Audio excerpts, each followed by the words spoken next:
មេរៀនសំខាន់ពីសៀវភៅចិត្តវិទ្យានៃលុយ The Psychology of Money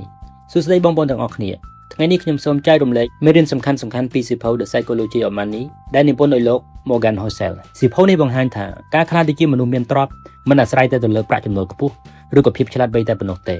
ប៉ុន្តែវាអាស្រ័យយ៉ាងខ្លាំងទៅលើអាកប្បកិរិយានិងទម្លាប់ប្រចាំថ្ងៃទី1ទ្រព្យសម្បត្តិពិតមិនមែនជារបស់ដែលអ្នកបង្ហាញនោះទេមនុស្សជាច្រើនមើលទៅសម្បូរបែបព្រោះពួកគេចំណាយច្រើនប៉ុន្តែទ្រព្យសម្បត្តិពិត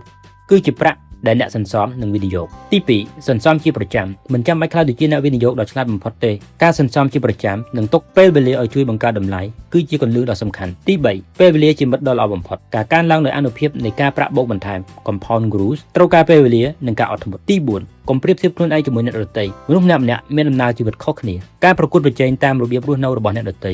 អាចនាំឲ្យមានការសម្រេចចិត្តផ្នែកហិរញ្ញវត្ថុមិនល្អទី5ត្រៀមខ្លួនសម្រាប់ភាពមិនប្រកបប្រជាជីវិតតែងតែមានរឿងមិននឹកស្មានដល់ការមានប្រាក់បម្រុងនិងការរៀបចំផែនការល្អនឹងជួយឲ្យយើងមានសុវត្ថិភាពជាងមុនទី6លុយអាចផ្ដល់នូវសេរីភាពគោលបំណងដ៏មានតម្លៃបំផុតរបស់លុយ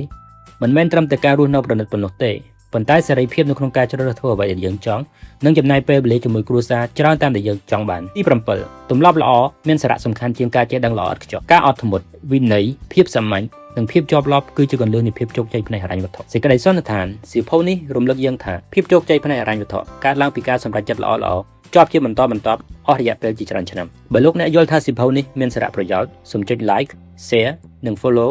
ឬក៏ subscribe ដើម្បីទទួលបានចំណេះដឹងថ្មីៗអំពីសៀវភៅល្អៗនៅក្នុងវីដេអូបន្តទៀតសូមអរគុណ